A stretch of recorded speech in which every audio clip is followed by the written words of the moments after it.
Olá pessoal, como é que vocês estão? Aqui o Wellington Freire, especialista em engenharia de tráfego, e você é muito bem-vindo aqui em nosso canal. Neste vídeo comentarei com vocês sobre os critérios para a implantação de lombada física, conhecida popularmente por quebra-molas, conforme a nossa legislação de trânsito. A fonte para este conteúdo é a resolução do CONTRAN 600 de 2016 e o nosso Código de Trânsito brasileiro. Dividi em 10 pontos para facilitar o entendimento de vocês. Ponto número 1. É permitida a instalação de quebra-molas em vias públicas? Pessoal, o termo quebra-molas é um termo popular. A legislação de trânsito apresenta que a lombada física é uma ondulação transversal. Desta forma, segundo o parágrafo único do artigo 96 do Código de Trânsito Brasileiro, é proibida a utilização de ondulações transversais e de sonorizadores como redutores de velocidade, salvo em casos especiais definidos pelo órgão ou entidade competente, nos padrões e critérios estabelecidos pelo CONTRAN. Perceberam? Como regra geral, é proibido, mas há exceções em se tratando de casos especiais definidos pelo órgão ou entidade competente, conforme normas do CONTRAN. Número 2. Se há exceções, quando se deve implantar um quebra-molas? As lombadas físicas devem ser usadas onde se necessite reduzir a velocidade do veículo de forma imperativa.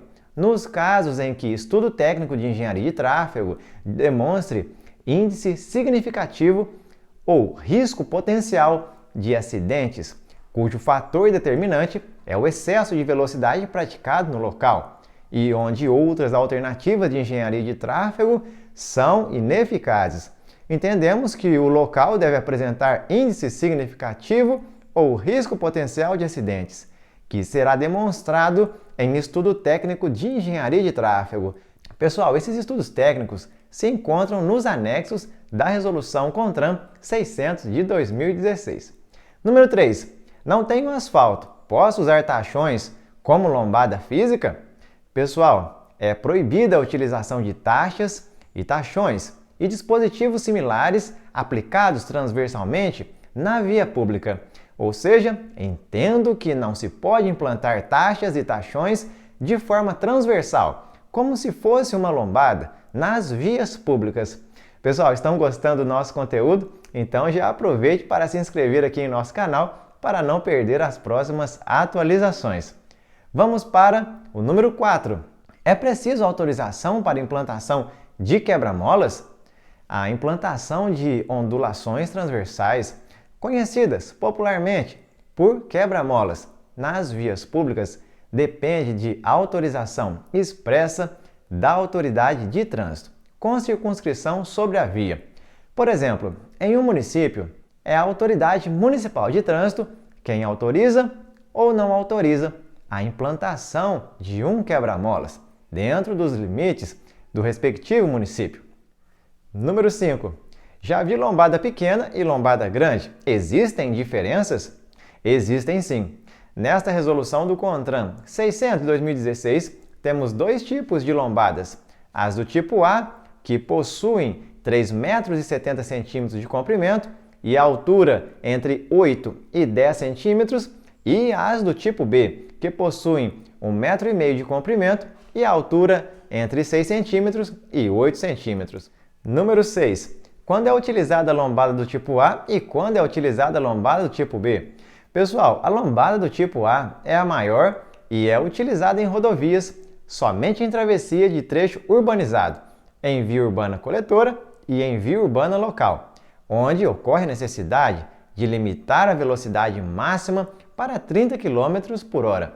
Já a lombada do tipo B é mais estreita e pode ser instalada somente em via urbana local, em que não circulem linhas regulares de transporte coletivo e não seja possível implantar a ondulação do tipo A, reduzindo pontualmente a velocidade máxima para 20 km por hora. Entendo que essa lombada do tipo B é a que mais reduz a velocidade em relação à lombada do tipo A, e a legislação orienta primeiro a avaliar se há a viabilidade de se implantar a lombada do tipo A, para depois verificar sobre a implantação da lombada do tipo B.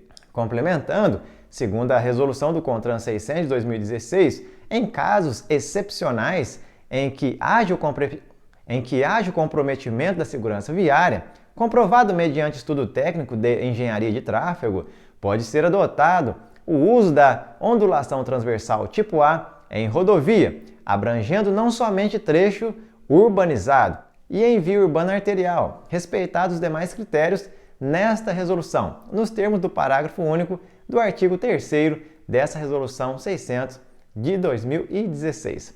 Número 7. Quais seriam as características da via para implantação de um quebra-molas? Número 1. No que se refere à declividade ao longo do trecho, esta deve ser inferior a 4% em se tratando de rodovia e inferior a 6% em se tratando de via urbana e ramos de acesso de rodovias. Número 2.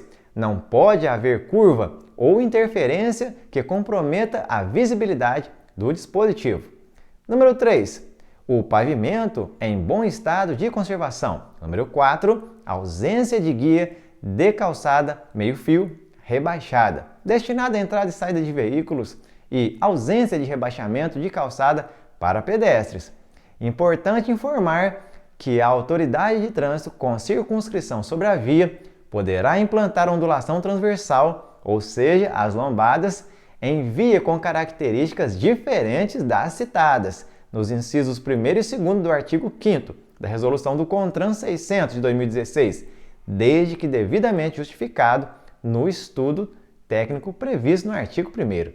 Estas características, pessoal, são aquelas relacionadas às restrições de declividade em rodovia, vias urbanas e ramos de acesso de rodovias. Desta forma, entende-se que, mesmo com estas características da via, também existem exceções em que a autoridade de trânsito pode trabalhar nos termos da Resolução 600 de 2016. Número 8. Regulamentação da velocidade. Quando se utilizar a lombada do tipo a velocidade no local deve ser regulamentada por meio de sinalização normatizada em 30 km por hora e quando for lombada do tipo B, deve-se regulamentar a velocidade no local para 20 km por hora. Perfeito? Número 9. Pintura do quebra-molas. Se você chegou até este ponto do vídeo, gostaria de te agradecer pelo apoio. Os quebra-molas podem ser pintados com marcas oblíquas inclinadas no sentido horário a 45 graus em relação à seção transversal da via, com largura mínima de 25 cm, pintadas na cor amarela, espaçadas de no máximo 50 cm alternadamente. Sobre o dispositivo, admite-se também a pintura de toda a ondulação transversal na cor amarela, assim como a intercalada nas cores preta e amarela, no caso de pavimento que necessite de contraste mais definido. Você sabia que a lombada pode ser pintada toda na cor amarela? Me diga aqui nos comentários do vídeo. Número 10. Mais instruções. Deve ser realizada a manutenção permanente da sinalização, previstas no artigo 6º e 7º da Resolução do CONTRAN 600 de 2016, para garantir a visibilidade diurna e noturna. Durante a fase de construção da ondulação transversal, deve ser implantada sinalização viária apropriada, advertindo sobre a sua localização, e a implantação de ondulação transversal próxima a uma interseção deve respeitar uma distância mínima de 15 metros do alinhamento do meio-fio ou linha de bordo da via transversal, conforme o anexo 2. Demais detalhes não comentados no vídeo vocês encontram na resolução do CONTRAN 600 de 2016 no site do Denatran.